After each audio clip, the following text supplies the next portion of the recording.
Hi, shalom friends. Here's an oxymoron for you. I have a good COVID story. So here it goes. It happened around 15 months ago. When the COVID was just really taking off and there was a lot of hysteria. And there was a bar mitzvah boy who wanted to have a nice bar mitzvah. And to make it a little bit melodramatic, but it happens to be true, he was an orphan. So his mother was putting together this whole thing, and no dad, and the whole mood, everyone's talking about sickness, and it was pretty down. So the little bar mitzvah boy actually had a favorite singer. Not one of the superstars, but a favorite singer. He made some CDs. He says to his mom, "Can you maybe call him up? Maybe he could come and sing a little bit?" The mother looks at the boy, says, "But we can't afford a very expensive singer." He said, "Well, you never know. Tell him that I really like him." So she figures, what don't you do for your bar mitzvah boy? After all, he's a yasam, an orphan. Calls up this singer. I'll make up a name. We'll call him Yigal. And she calls up Yigal. She says, "My son is a big fan of your singing. He's doesn't have a father. He said the mood is very bad. Anyway, can you come and we'll do a real mitzvah? We really can't pay you much." He thinks for a minute. He says, "You know what? I'll do the mitzvah. Forget it. You don't have to pay me anything. But I'm on my way to a different town, so I'll stop by for 15 minutes. So tell me the time and the place."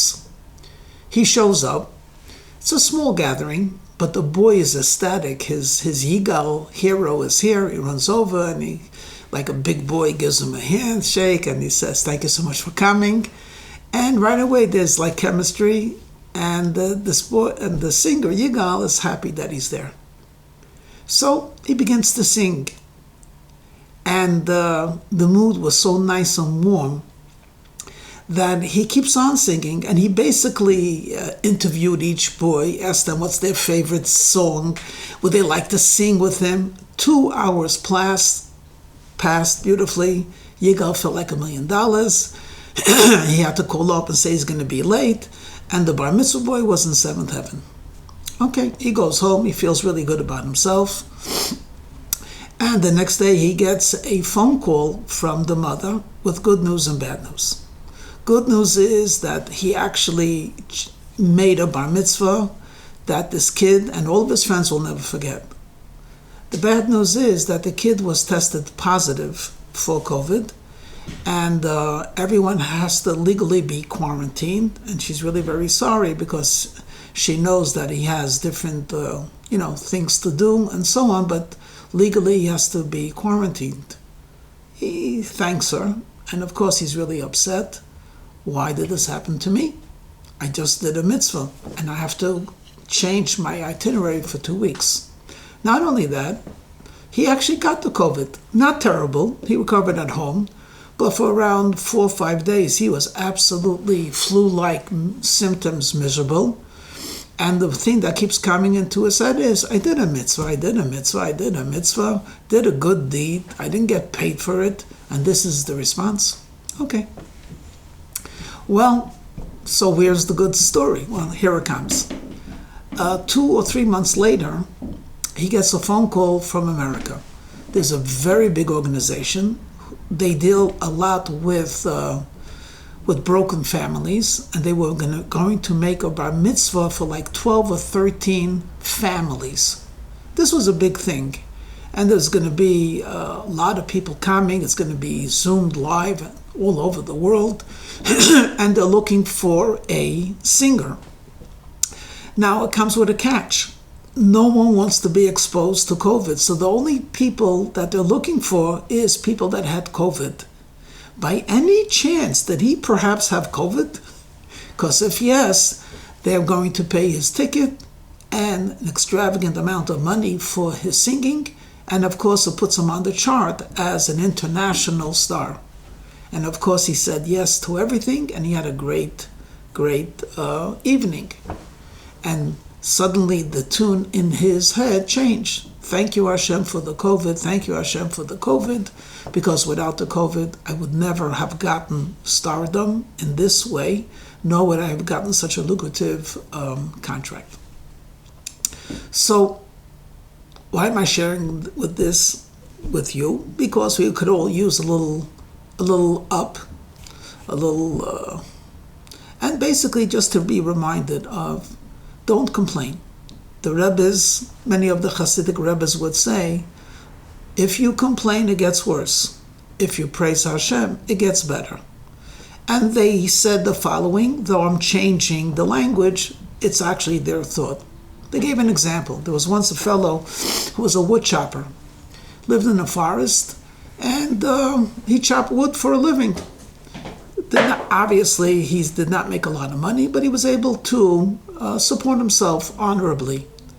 After a hard day of chopping logs, he would go home, he would have his bread and his cheese, and he would lay down on this beautiful mattress, and he would wonder, why did God punish him by making him so poor? And every night he had the same complaint, God, why did you make me so poor? Why is my life so miserable? How come I'm stuck in the forest? Well, in the heavenly court, they got tired of hearing this, and they decided to show him what bad is. So the next day, when he went out to chop wood, the axe broke. The axe broke. He has no parnasa. Now he has to run back home, and he has to see what does he have of value that he could sell so he could buy a axe. And now he's saying to Hashem, not only am I poor, now you took away my axe too. The heavenly court hears that. They say, he thinks this is bad. Well, let's wait. Let's show him what's bad.